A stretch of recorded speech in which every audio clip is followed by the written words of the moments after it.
Hey. Hey, hello. As any Australian would say. So here we are again playing with batteries, hands in pocket, because it is very, very cold today here in Slovenia. We are halfway between Ljubljana and Koper. One way gets colder, towards Koper gets warmer, towards Ljubljana gets colder. So we're here standing on a rubber mat with hands in pocket, but we haven't been hands in pocket all day. We've been building batteries. And so I'll take you through the process of what we're doing. So this is how it all starts. We start with the cell. We are going to build 20 of these packs, if you remember, all connected in parallel. So each pack is 3.2 volts. Because they are connected in parallel and there is about 84 of them, we get about 500 amps. So the whole pack is going to be 500 amps. However, we will then connect pack to pack in series. Seeing each is 3.2 volts, we end up with round about 60 volts. Then we have a 60 volt charger and a 60 volt load that we need to run on these batteries.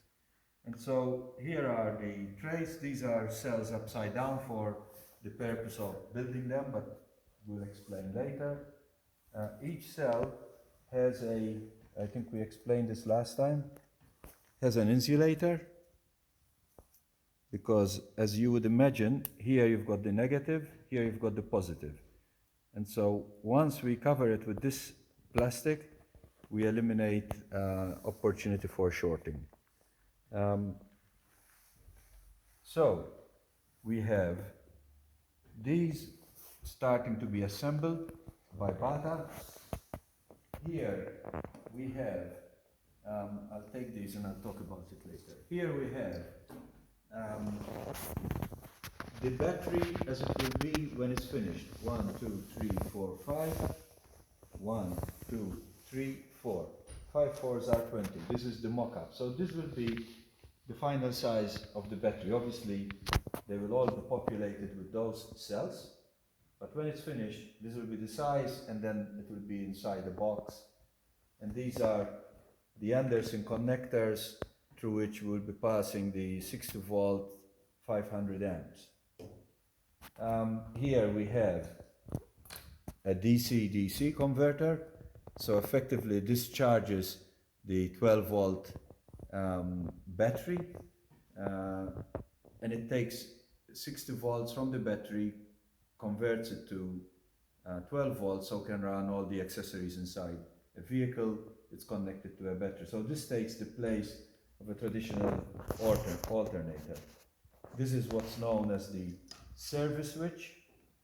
It is a quick disconnect in case there is a problem, but in here there is a fuse, and so it will disconnect if there is any overload problems. It's totally watertight. In this case it will be sitting up here so that somebody can just pull it off if need be. So this is the lab. We use these strips to literally spot weld the batteries. I will show you later, and this is real of these straps. They are being cut to size for spot welding. Here we've got the packs ready. This is the right side up, this is the wrong side up, this is the negative side, this is the positive side. As I said, they are all insulated. So as we put the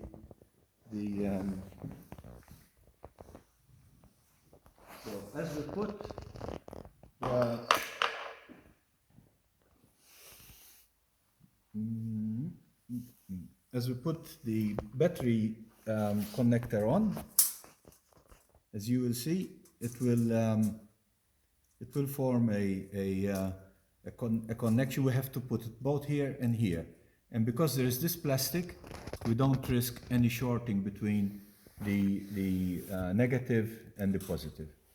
These are all parallel, so all positive at the top, all negative at the bottom. And here we are starting to stack the battery, because there, as we saw over there, will be 4 of these, one on top of each other. We're starting to stack them. These are all welded already. These are all welded. These are waiting to be welded. Underneath they are welded. The top is being welded. Then it will be spot welded to this pack, and we will fold it over, and it will be again positive to negative, and we keep going up, and there is 5 of them. We also talked about battery management systems last time. What are battery management systems? When you're charging or discharging a battery, if it was all in parallel, like these are, if we had to run 3.2 volt lamp out of this, all the cells would charge and discharge equally, just by the effect of the matter that they are all connected in parallel.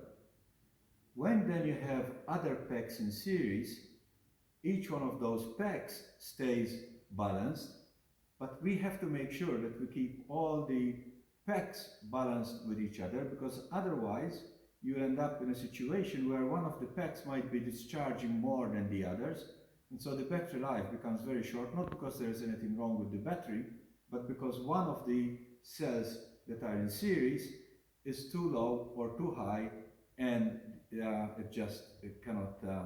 will destroy the battery pack. Also, it's more or less like a Christmas tree. If you have a Christmas tree with all the lights in series, when you pull one, the whole thing switches off. In this case, one of them might get far too low as you're discharging that you destroy all the batteries, and then the whole string doesn't work anymore. Now, the other thing why you need a BMS, so the BMS is required to make sure that as you're charging and discharging, it will selectively send the current that you're charging with or that you're discharging to the various packs so that they all stay level. There are some other technicalities I won't get into, but basically that's what it does. There's another job that the BMS needs to do, extremely important job. Lithium-ion cells are much more reliable than lead acid. Not only you can use their capacity a lot more. For example, lead acid batteries, you can only use 30% of their capacity. So if you have a 1 kilowatt hour lead acid battery, you can only use 300 watts out of that. In a lithium iron phosphate cell, you can actually safely use 80%. You can use 100, but they won't last. So normally use 80%. And so in that case, if you have a 1 kilowatt hour battery, you can use 800 watts as opposed to 300 watts. So you can see how much more capacity you get from a lithium ion cell. So it makes it a lot lighter as well. However, the 2 key parameters that you need to make sure that you don't compromise in a lithium ion cell or lithium iron phosphate is the temperature and the voltage. And so one of the jobs of the BMS is to cut out if the battery temperature gets too low or too high, so that it has a temperature sensor. The other thing is to make sure that this battery never discharges below, let's say, 2.2 volts and never charges more than, let's say, 3.65 volts. Now, we don't do that. We actually give them a much narrower window, because the extremes don't carry any of the energy. The energy in a lithium iron phosphate cell is very much around the 3.2 volts, bit over, bit under. The rest is fluff. It carries some energy, but not that much. And so we keep them operating in a very narrow tolerance, which is more than enough for a lithium iron phosphate cell. When we talk about a BMS, this is what it might look like. There are many different brands out on the market. We use this for our cars and for this application. There is one of these for every pack. And so because we've got 20 packs that are going to be connected in series, we're going to have 20 of these. They are all, each one is connected positive and negative to the battery. And this here also receives thermal information. So this is a negative connector, and it's where the thermal information comes from. And this informs the voltage and the temperature to a central unit, which is this one. This is the central unit, which has all the connectors here. So this is where all these wires end up once we are connected. And so this then is the central processor. It receives the information from the various boards, and it decides which BMS, which block to drain or to charge, or if there is a catastrophic situation, it will just stop the whole system. Now, we go beyond. We use a proprietary technology to make sure that our cells stay within the optimal temperature. It is not standard, it's not what most people do, but it is a very pragmatic way of managing battery safety and battery temperature. So that's our BMS. I think I have covered most of the. Okay, so let's have a look at this design that Bata did.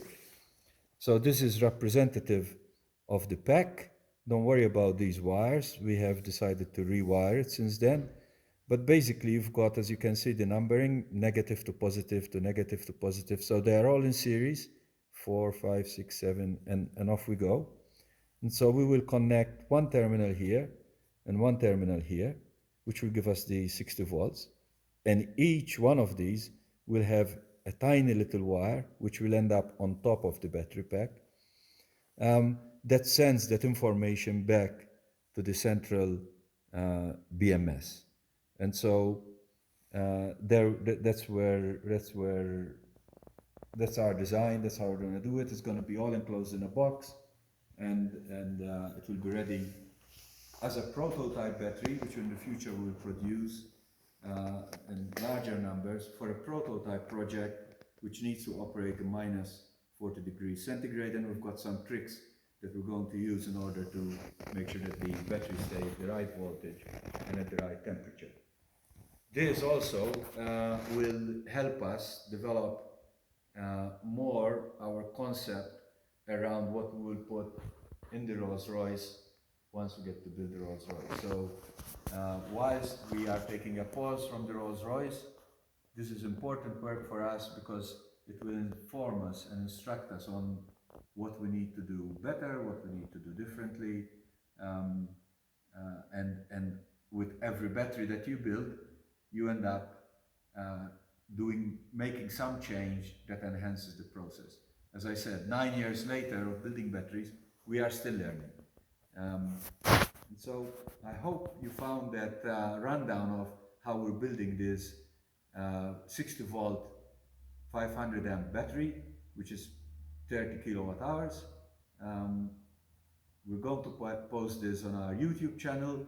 Comment, agree, disagree, send us suggestions. We appreciate all the feedback we can get. Thank you, Aldo. We're ready. Please. So here is a miniature portable spot welder that we use to spot weld.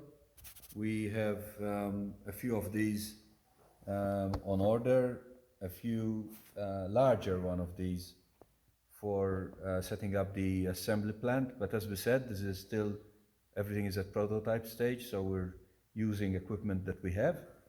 But this is a spot welder. These are the two electrodes. And what we're doing here, if you look closely, we're doing these 4, effectively 8 spot welds on each battery. And this is how it works. I'm using the gloves not because I can get electrocuted, but because these over a period of time get quite hot and they're hard to hold. But basically one electrode goes here and that's welded. 2, 3, 4, We go to the next one. 1, 2, 3, 4. Here, 1, 2, 3, and off we go. We just keep going. And then, once I've done this, I lay the next strap like this over here and spot weld here. Then we'll bring them, these two, very close to each other.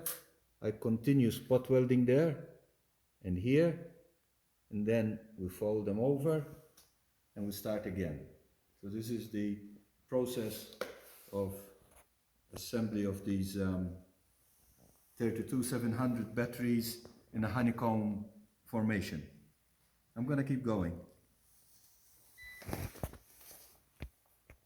We don't wanna bore everybody with me spot welding, but maybe if we are that way inclined, we'll make it go faster.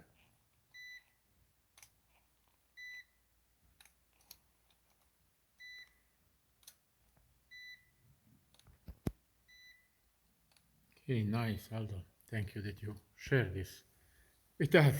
Pleasure. Okay?